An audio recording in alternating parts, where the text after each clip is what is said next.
Gene expression is when living things use the gene's instructions in order to produce a protein. Proteins can combine together to build different traits, or sometimes a protein by itself is already a trait. For example, we have autotrophs like plants. They look different than fish, which are also living things. And fish looks different than me, right? I'm a human. So all of us have different DNA instructions, and that causes our cells to then follow different instructions to then make traits. So how exactly does gene expression work?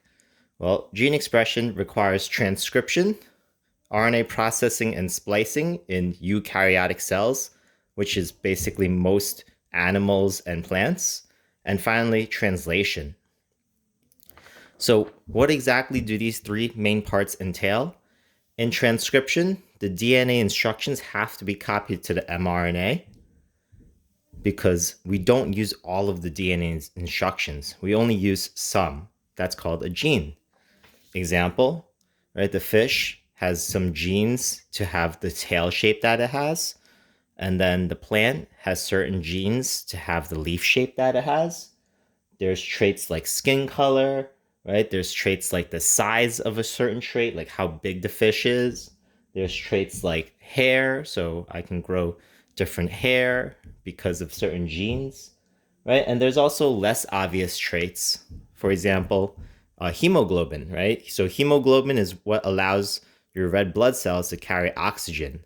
Hemoglobin is made of multiple different proteins put together in order to help your red blood cell be able to carry oxygen. So that's a trait. If you did not have hemoglobin in your red blood cells, you would not be able to carry oxygen. And even if you're breathing oxygen, you wouldn't be able to move it around in your body.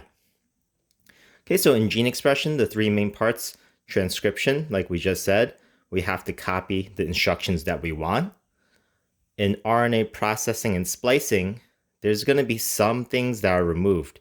Mainly, the nucleotides are going to be removed, certain ones that are not actually used, and some nucleotides are added in. Why does this happen? We're still not 100% sure. This is still being researched. So when the mRNA is produced from transcription, the mRNA is processed to form a mature mRNA. Finally, when the mature mRNA is completed, then it will travel through the cytoplasm over to the ribosomes. And ribosomes can use the mRNA instructions to put together amino acids to form protein. And that's called translation. As we just said, right? More genes used means more protein made. And some traits are made of just one protein. Some other traits are made of multiple protein. And so sometimes you need to use more than one gene to make one trait. As I just said before, most eukaryotic cells have RNA splicing, which is this step here.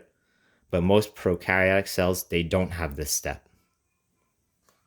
And you can look again, there's the fish, right?